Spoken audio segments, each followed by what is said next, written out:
Ser podcast. Luis Miñarro, ¿qué tal? Bienvenido al Cine Láser. Pues sí, encantado de estar aquí. Lo mismo digo. Bueno, estrenas Emergency Exit, que es una película difícil de clasificar. Es un viaje sí, de los personajes y un viaje del espectador. No sabemos muy bien hacia dónde, sí, pero ahí está el viaje. Y es una idea que empiezas a elaborar durante el confinamiento. Sí, sí. Bueno, es difícil de clasificar, pero no es difícil de ver. No, es fácil de ver, muy disfrutable, porque ese viaje es divertido, apasionante, y yo creo que tiene muchas cosas en las que reflexionar después. Sí, sí, pues realmente fue así. Me encerré en La Gomera y ahí escribí el primer guión, que luego tuvo unas rectificaciones y que ha servido pues durante esos 5 años para terminar la película ahora, en 2025.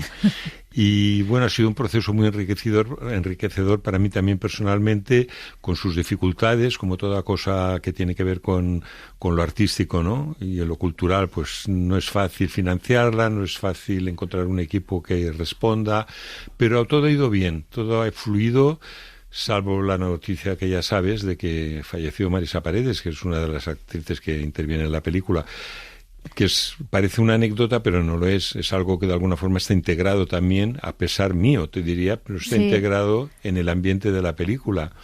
Estas cosas mágicas que tiene la vida y el cine, y que de alguna forma pues no tienen una explicación lógica. No, la verdad es que ahora hablaremos de esa escena, pero es muy bonito ver a Marisa Paredes en esta película, que además habla de ella, habla del cine, habla de la vida y habla también del final, ¿no? Y eso es sumamente emocionante. Sí, sí. Sí, es un recorrido, digamos, por su trayectoria profesional también. De alguna forma establecimos una gran amistad a partir de los ensayos. Es una pérdida pues irreparable, pero también es una condición de vida, dile así, ¿no? Porque es lo que el otro día me decían. Dice, si no quieres morir, no haber nacido, ¿no? O sea, como decir, va parejo, las cosas van juntas. Y no es tan grave quizá como lo que nos parece, sobre todo aquí en Occidente, que tenemos como mucho apego, y la vida y la muerte nos da como miedo, ¿no? Pero con otras filosofías y así ya sabes que es pasar a otro estadio y nada más. ¿Qué escribe? Ideas per possibles pel·lícules. Qué interesante eso del cine. Però pensa que també té les seves dificultats. Tú no sabes lo que significa ser actriz.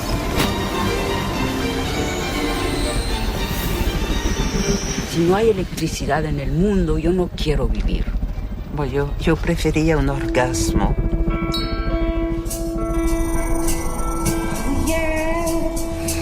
El cine en Láser con Pepa Blanes. La película, en definitiva, lo que subyace a todo este viaje y a todos estos personajes y a muchas de las conversaciones que vemos es ese abrazar la muerte, o sea, no ir hacia ella, pero bueno, es dejarse, aceptar lo que viene, cómo viene, y pasar a otro lugar, ¿no? Exactamente, sí, la línea tiene... la película tiene 3 grandes líneas, ¿no? Una es el deseo como motor de nuestras relaciones, de nuestro paso por esta realidad, el deseo que siempre está ahí, y el erotismo que va parejo, ¿no? Que está por ahí siempre pues pululando, ¿no? Después otra es un poco la poca distancia que hay, aunque nos lo parezca, entre sueño y realidad, ¿no? Como a veces incluso lo que soñamos lo estamos ya generando, lo estamos creando para el próximo futuro, y como tampoco hay tanta diferencia entre el hecho de vivir esta realidad sólida, o que nos pensamos que es sólida, y la otra realidad, la de los sueños, ¿no? Entonces, también abunda un poco en ese aspecto. Y después hay una tercera línea, que es el proceso creativo, en este caso de un guionista-autor, que no soy yo, pero que sí que está dentro. Que es Albert Pla, exactamente. Con lo cual todo es todavía más realismo mágico, si cabe, ¿no? Sí, así es. Y decías lo de la muerte y el deseo, y claro, esto nos lleva a Freud. Hay como la pulsión de muerte, el deseo, y también el deseo está presente en la última etapa de la vida, o en esa llegada hacia la muerte, y eso es una cosa que reivindica Emergency Exit. Cierto, sí, Eros y Tánatos, ¿no? Pero es verdad, porque yo creo que el deseo nunca se pierde, como también se apunta en la película. Si acaso cobra otra dimensión, porque a veces pues el deseo lo has de sublimar, porque no lo puedes poner en práctica, ¿no? Pero sí que está latente siempre y es parte de nuestras relaciones en todos los aspectos y con todas las personas. Yo creo que no somos conscientes, pero siempre estamos como conquistando o coqueteando o unos más que otros. Unos de una forma abrupta, digamos, y otros de una forma más sutil, pero sí. Y decías lo de los sueños, y yo te había leído decir que muchas de las ideas de tus películas vienen de ese momento de vigilia, de sueño. ¿Cómo se fundamenta o cómo luego se le llega a dar forma a todo eso? Sí, mira, yo te explicaré lo que para mí es la manera de hacer, ¿no? No puedo decir que sea un sistema. Pero se escribe un primer guión que sirve pues para organizar un rodaje, para saber qué días de rodar qué, etcétera, etcétera. Pero yo no lo interpreto un guión como un instrumento fijo, digamos, en que se tenga que respetar lo que hay ahí escrito. Lo que hay ahí escrito a veces varía con la propia química y dinámica que se establece con los actores, porque lo que sí intento es crear como un grupo de amigos, por decirlo así, en el momento del rodaje, ¿no? Hay que hacer previos pasos, pero organizarlo así. Entonces, ahí surgen cosas nuevas, porque es como que la vida interrumpe en lo que estás haciendo, como en cada momento, ¿no? Y si estás atento, pues las puedes aprovechar. Y siempre son mejores que las que habías escrito. Entonces, eso es una manera de hacer que respeto. Y que de alguna forma me lleva a veces a finales distintos, pero los finales distintos son lo que tú apuntas, que a lo mejor la noche anterior del rodaje se me ha ocurrido algo y a veces pongo a prueba hasta los jefes de maquillaje, de peluquería, de vestuario, porque claro, es como si improvisaras, ¿no? Entonces dices, ¿de dónde consigo yo esto? Ahora 2 chupa-chups, por ejemplo. Pero bueno, se me ocurrió eso mientras dormía. Pues bueno, se meten los 2 chupa-chups porque es fácil de encontrar y para adelante, claro, ¿no? Alguien los comprará. Alguien los comprará. Siempre tienes que tener los runners y gente dispuesta a que vayan corriendo a algún sitio, ¿no? Las flores, que sean gladiolos. Pues luego yo mismo me doy cuenta de por qué han de ser gladiolos, pero al principio me viene la imagen, ¿no? Es como muy particular, te diría, ¿no? Pero me gusta que pueda ser así, que haya esa libertad. Sí. Y eso también, favorece algo que está en tus películas, y es que lo tuyo no es un cine narrativo. No. Hay una historia, hay unos personajes, hay una trama, pero todo deambula por otros derroteros, ¿no? Rompe un poco porque quizá ahora sí que estamos muy estancados en un cine excesivamente narrativo, siempre, sí, ¿no? Y a veces hasta nos ponemos nerviosos cuando no vemos el hilo. Sí, bueno, es cierto que no es un cine naturalista, digamos, ¿no? Ni narrativo al uso, digamos, en el sentido de que no hay una previsión de cómo va a ser el final que ya la ves venir a la mitad de la película, que es, como tú dices, el 90% del cine que se hace ahora, ¿no? Es muy previsible. Son historias muy bien contadas, pero como sin fisuras, sin puntos a la derivación. Mis películas tienen puntos a la derivación. Yo diría que casi son a veces más un objeto que no una película en el estricto caso, ¿no? Pienso que es que, o al menos en mi caso, yo bebo. Bebo y vivo. Bebo, aunque me ha llegado el agua, gracias, pero bebo del simbolismo porque, bueno, tú ya lo sabes, el simbolismo te deja puerta abierta a conexiones pues con la mítica, con la mística, con el erotismo, con el color, o sea, como hacían los pintores de finales del siglo XIX y inicios del siglo XX, ¿no? Desde Delvaux hasta Magritte, por supuesto, y tantos otros, ¿no? El dejar una puerta abierta que también interceda eso, intervenga eso, ¿no? En una película y en el lenguaje de lo que estás haciendo. Entonces, para mí es importante, porque creo que el cine precisamente es uno de los instrumentos que más te permite conectar con el subconsciente. O sea, es un instrumento idílico, ¿no? Porque es casi puede ser el mundo de los sueños, no tiene por qué ser el mundo de la literatura filmada. Eso es tremendamente bonito, y eso también ofrece un reto al espectador. Tu cine sí pone al espectador en un papel activo y disfrutable, en ese sentido. Sí, de alguna forma le implica. O sea, no pasa nada si ve la película así en continuidad, porque hay suficientes elementos, diálogos, la belleza está siempre presente en las imágenes, en los objetos, en todo, ¿no? pero el que quiera buscar un poco más lo puede encontrar, porque lo que pretendo es hacer como una fantasía, un cuento, ¿no? Yo entrego un cuento al espectador con el que puede trabajar, y todos los cuentos tienen conexiones con el subconsciente colectivo y por tanto son muy potentes en sí mismos, ¿no? Pero a mí me gusta esta idea de puzzle por un lado y por otro lado de dejarle una vía abierta al espectador para que pueda fabular también durante el proceso de ver una película. Aburrida no es, eso no, te lo no, aseguro. Eso lo aseguramos los dos. Y en ese grupo de personajes muy heterogéneo que van en un autobús extraño hacia un camino a ninguna parte con un conductor más extraño todavía, claro, eso da mucho juego, el encerrar a un grupo de personajes en algo en movimiento. Yo recuerdo una película de Ettore Scola, La noche de Varens, donde todos huían de la Revolución Francesa y cada uno era de un padre y de una madre, están los amantes pasajeros o está la diligencia, ¿no? Sí. No sé si han sido esas inspiraciones o te han servido de inspiración, ¿hay algo de esas referencias o hay algo más del Ángel Exterminador que quizás es la más obvia, ¿no? Sí, yo creo que hay más del Ángel Exterminador porque además la primera idea se me ocurrió en México después de acabar el rodaje de Love Me Not, que se rodó en gran parte en México, y eso estamos hablando de justo antes de la pandemia. Luego, a partir de esa idea motriz, cuando vi las dificultades de rodar en México, pues nada, acabé el guión en La Gomera, como te he dicho, y después ya busqué los recursos para poderlo hacer aquí. Pero yo diría que el grupo de personas encerradas en un lugar del que no pueden salir, por un lado, es muy buñueliano, sobre todo del Ángel Exterminador, y por otro lado también puede tener otros referentes narrativos, sobre todo de la novela latinoamericana de los años 70, ¿no? De Cortázar, por ejemplo. Yo recuerdo de Cortázar haber leído un cuento en que el pasajero en un tren lee en un periódico la esquela de su propia muerte del día anterior, ¿no? Entonces este juego de espacio y tiempo, de que el espacio y tiempo no sea correlativo, ya es un tema que me seduce, ¿no? Y que de alguna forma me interesa vehicular. Es un autobús, podría ser un tren, podría ser una diligencia, como tú has bien dicho. En principio yo no tuve estos referentes.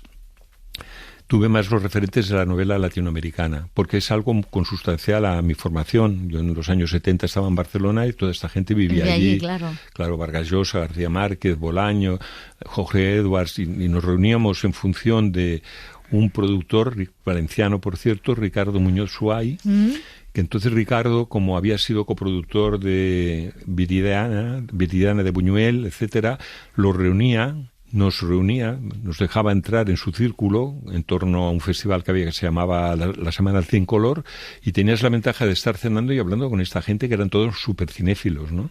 Entonces a mí esto me ha marcado mucho. La contracultura de los años 70 está muy presente en esta película, de hecho. Y ahora que mencionas eso, quiero preguntarte anécdotas de cada una de esas noches.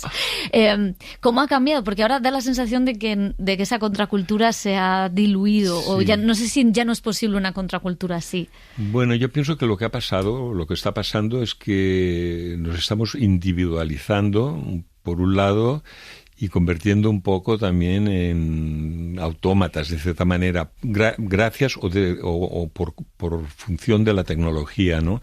O sea, por un lado la tecnología parece que nos facilita la mejor comunicación y es muy útil en algunos casos, pero también nos crea distancia. Estamos más tiempos con los aparatos móviles, etcétera, y perdemos un poco, pues esto, el diálogo entre las personas. Ya difícilmente ves a 4 o 5 amigos discutir sobre temas importantes en una cafetería. Sí, tomar cerveza en la calle, jajaja, pero no de temas fundamentales, ¿no? Entonces pienso que estamos más separados, ¿no? Hay que recuperar un poco la unión entre nosotros, entre las personas, porque es la única manera de funcionar y además el mundo está diseñado así, ¿no? Total. Y de hecho en la película se favorece eso, ¿no? Porque hay un diálogo entre personas, hay una ginecóloga, hay una antropóloga, hay un cura, que es Oriol Pla, una actriz, ¿no? Que es Marisa Paredes. Ese diálogo entre gente, 2 vedetes, que son maravillosas. Ese diálogo entre gente tan dispar en ese autobús que fomenta el estar ahí en ese autobús, también es una reivindicación a eso, ¿no? A hablar con otras personas. Sí. Figura que son un grupo de desconocidos.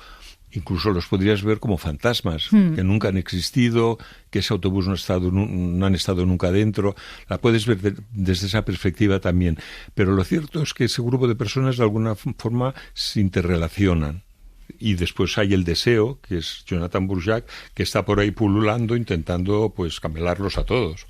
Y antes decías que había que crear un buen ambiente, casi una relación de amistad entre los actores. Claro, son actores y actrices muy distintos. Está Naomi Kawase, la directora japonesa, está Oriol Pla, está Marisa Paredes, está Emma Suárez, está Ida Folk.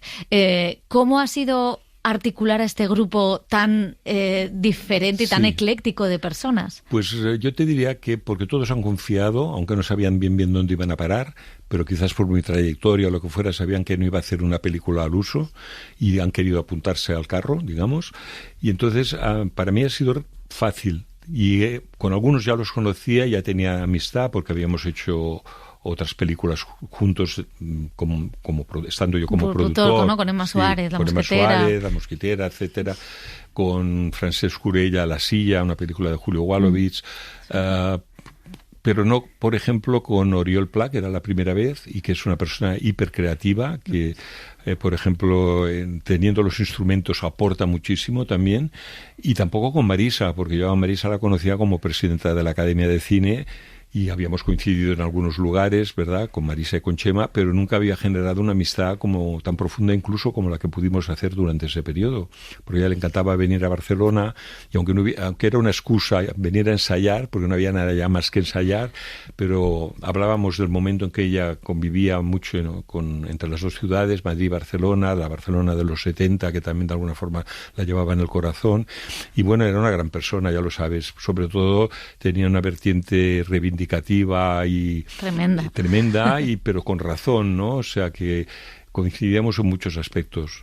Y ella dice una frase que no sé si cita a Manuel de Oliveira. Sí, cierto. Que es: el cine es como un veneno. Sí, y a partir de ahí pasamos al sueño del cura, al sueño libidinoso del cura. Es todo maravilloso. El cine es como un veneno, porque realmente es algo muy difícil de gestionar, de hacer, y además ya ves, o sea, luego concurre en el momento de la verdad con otras tantas películas y con el cine hegemónico, ¿no?, el cine norteamericano, y es muy difícil hacerse hueco, ¿no? Pero lo cierto es que es muy apasionante, y yo diría que casi los que nos dedicamos al cine lo vivimos como una pasión y como una religión, casi te diría, ¿no? Y sí, luego ves que es bonito el poder aportar y sobre todo encontrarte con otras personas que también te puedan aportar, ¿no? Es muy, muy, muy fabuloso, muy, no sé, muy entrañable. Y esta escena de Marisa en la que una de las escenas está enseñando fotografías suyas y de Chema Prado, y está hablando de Bertolucci y está hablando de su propia carrera. ¿Cómo trabajasteis esto? Mira, fotografías había muchas porque Chema tuvo la gentileza de dejarme su fondo fotográfico de las personalidades que habían conocido, de películas que habían participado, etcétera. Ella escogió esas fotografías. O sea, fue ella que quiso sacar pues a Catherine Deneuve, a Manuel de Oliveira, a Lou Reed, a tantos otros, ¿no? Y ella, ese diálogo es de ella, o sea, yo le dejé libertad total, era su mundo, entonces yo no se lo podía recrear, lo tenía que hacer ella. Y pues fue muy, no sé, muy emotivo. En el momento incluso de la selección de las fotografías, luego piensa que casi toda la película está hecha a toma única. De las secuencias, de esta en concreto se hicieron 2 y está montada la primera. Y es con lo que ella escogió. Yo le dejé libertad en eso, sí. ¿Y con Kawase? ¿Cómo es fichar a una directora japonesa? Sí. Bueno, porque había trabajado con ella y también es amiga. Hice una película que se llama Aguas Tranquilas, que se estrenó, diría, hace 10, 12 años, y hicimos amistad. A mí me gusta mucho ir a Japón, la he visitado varias veces, y ella no es actriz, pero encuentro que son los momentos más poéticos de la película. A mí me satisface mucho el que haya querido participar, y por otra parte te diría el que se haya autoaplicado su propio método de trabajar con las actrices, porque ella hace películas con actrices, ¿verdad?, y que se lo haya autoaplicado y que dé los resultados que da, porque me parece estupendo. Es como una mini película japonesa dentro de la otra película. Es verdad. Sí. Antes hablábamos fuera de micro lo de las retroproyecciones. Todo está rodado en un plató, pero hay un aura casi más surreal con el uso de las retroproyecciones. Sí. ¿Por qué decidiste hacerlo así? Bueno, por varias razones. Una, por respeto al cine, digamos, clásico, ¿no? En el sentido de que ya que la historia figura en los años 70, pues las películas de Hitchcock, por ejemplo, ¿no? Como Los pájaros, Marín la ladrona, etcétera, todas tenían retroproyecciones o fondos de decorados. Entonces, un poco ese sustrato me interesaba mantenerlo. Luego, porque me parece también más orgánico, ¿no? Y tercero, porque yo soy un negado en temas de informática y tal, casi no sé ni cómo va un ordenador, por decirte algo. Como mucho me muevo bien con el móvil. iPhone, sí. Pero entonces hacerlo de otra manera hubiera sido muy complicado, porque además imagínate cortes de carretera o el sonido, en fin, imposible, y muchos más días de rodaje. Y de esta manera lo aglutinaba todo en un estudio, en un plató, y con las retroproyecciones le daba un aspecto más onírico, digamos, que es lo que le convenía para la película en esta ocasión, porque no va de nada realista. Entonces ha sido muy, muy grato. Los paisajes, muchos están rodados entre Tenerife y La Gomera, otros en el Pirineo catalán, conviven entre ellos y sobre todo hace una interrelación que me interesaba, que era como unir montañas, ¿no? Entonces empieza con un poema de un autor simbolista catalán que es Marià Manent, hablando de las nubes y las montañas, y luego continúa hermanando el Fujiyama con el Teide, que era algo que me apasiona porque las dos me movilizan, ¿no? O sea que ahí hay un lenguaje también. Después acaban hablando del Pirineo, que ese Pirineo viene de Perineo, y Apeninos de Peneo, y todas estas barbaridades, y cada uno dice la suya, ¿no? Que es lo que pasa hoy en día en nuestras vidas, que cada uno decimos la nuestra. Oye, y en tus 3 películas, en Estela Cadente, Love Me Not, y aquí sí que hay un cierto contexto actual o cosas del contexto que se acaban colando o que están ahí, ¿no? Sí. Quizá no son evidentes, si no podemos llamar que es un cine político, aunque todo es político, evidentemente, pero que subyace. Tú decías que en la primera estaba la relación con Rajoy y el cine, en la segunda Bugraiv, y en esta, ¿qué hay?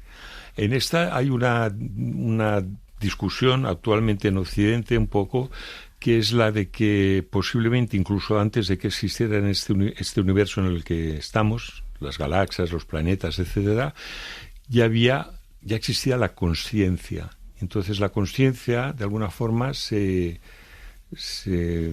materializa, por decirlo así, en todo lo que después vemos. Como yo conecto bastante con la filosofía budista, y precisamente tanto en los Vedas como en el budismo ya están estas teorías de que todo es una ilusión. Bueno, no hay que irse muy lejos, hoy lo comentaba esta mañana, hasta Calderón de la Barca, ¿no? Sí, todo es sueño. Todo es sueño, ¿no? Que es la vida una ficción.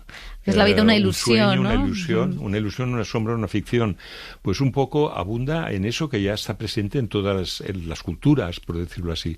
Y me interesaba mucho ponerlo un poco como de actualidad, por un lado, y después de quitarle dramatismo al hecho de la muerte. Porque si tú analizas, el universo es perfecto, ¿no? Desde que nacemos, o sea, quiero decir, la generosidad de este planeta, ¿no? La diversidad de todo, la biodiversidad de especies, de plantas, de idiomas, de cocinas, de lo que tú quieras, ¿no? Es la marca de este planeta es la diversidad.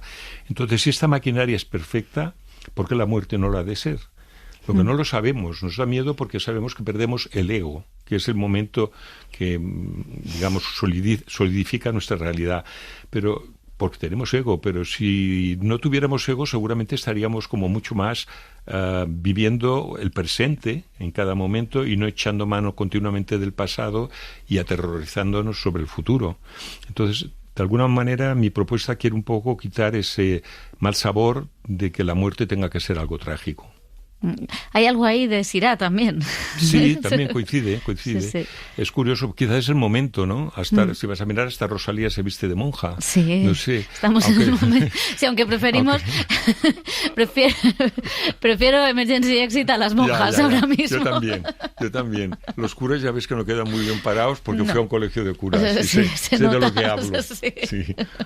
No, además, bueno, Oriol Pla vestido de cura aún lo podemos pasar. Sí. Oye, tú eres productor, gracias a ti hemos visto y hemos podido ver películas maravillosas que han roto muchos moldes. De Destello Bravío, por ejemplo, tú has apoyado a Pichapón, o sea, también, esto está las películas de Rebollo, Oliveira, el documental de Portabella, o sea, tú estás en un cine al que le cuesta existir. Sí, es como una batalla permanente, porque no es que me sea cada vez más fácil, es al revés, cada vez me es más difícil, y llevo ya participado en 40 películas. Y como en este momento actual en el que celebramos el éxito del cine, la presencia en los festivales, Sí. ¿qué falta en el cine español, qué falta en la industria para que un cine, no sé si llamarlo radical, pero sí un cine diferente, que rompe con lo convencional, también pueda vivir sin tener que pasar 6 años hasta que sale adelante una película? Bueno, yo diría que hay un tema de origen que es importante, que es la formación del espectador. En mi época, como había una censura, pues tenías que espabilarte como pudieras, o yéndote a París a ver películas, o viéndolas en el Instituto Italiano, o organizando sesiones de cineclub más allá de la frontera. O sea, había la curiosidad por conocer. Ahora no hay tanto esa curiosidad por conocer, yo diría, en líneas generales, quizá porque todo es más accesible y más fácil, ¿no?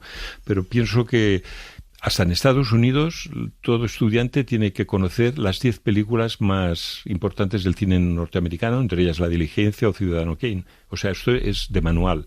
Aquí no está integrado mucho el cine. Siempre se ha visto, sobre todo por los estamentos administrativos y tal, se ha visto más como diversión, entretenimiento, pero no como una base cultural potente como pueda tener la pintura, la escultura y otras artes en general, ¿no? O sea, yo creo que hay una base de formación que no está fomentada, no se ha hecho. Luego, aparte hoy en día con las series, las plataformas, etcétera, pues el gusto, sobre todo después de la pandemia, el gusto del espectador se está transformando. La atención que se dedica a las cosas es como más ligera, menos profunda, entonces hay cosas que puedan molestar. Yo he ido a escuelas de cine a dar charlas y me ha sorprendido que me digan, que me hablen bien de La Grande Bellezza, y cuando digo, ¿pero habéis visto La Dolce Vita? Me dicen, no, hombre, La Dolce Vita es en blanco y negro. Digo, ¿pero qué estáis haciendo? Si sois estudiantes de cine, ¿cómo no habéis visto La Dolce Vita de Fellini, no? Pues bueno, esto es también un hándicap que hay hoy en día, te diría. Y luego que se fomenta el cine más previsible. Y después otra necesidad, igual que hay teatros nacionales, tendrían que haber salas nacionales, porque lo que ocurre es que frente al cine que hablábamos, hegemónico, frente a Avatar, que se va a estrenar mi película, yo voy a estar, pues... Vas a ser el tráiler de Avatar, casi. Sí, quiero decir, ¿me entiendes? Van a estar todas las salas ocupadas con Avatar, ¿no? Sí. En fin, que no es que le niegue yo el principio de existir Avatar, pero quiero decir, tendría que estar todo mejor distribuido, ¿no? Más repartido. Más repartido, sí. ¿Y qué te interesa a ti o cómo decides hay que producir esto? Porque has producido películas muy diferentes. Sí, la intuición.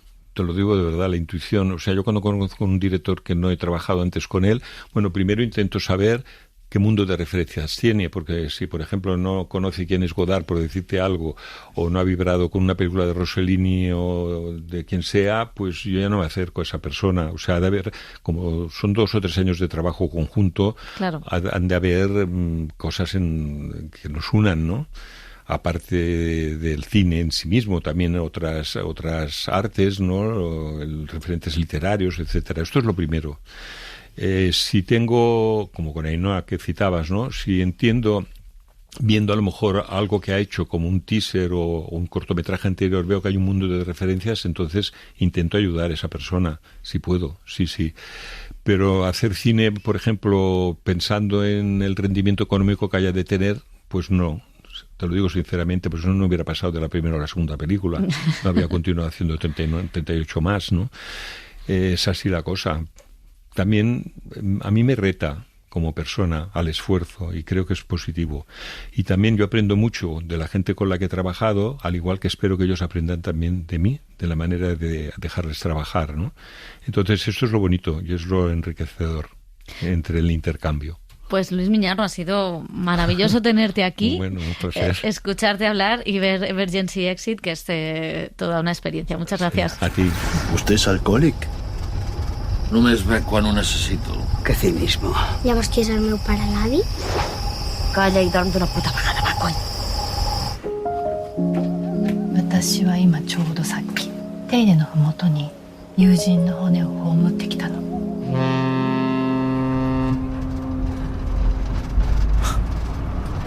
El cine en la SER con Pepa Blanes. Para no perderte ningún episodio, síguenos en la aplicación o la web de la SER, Podium Podcast o tu plataforma de audio favorita.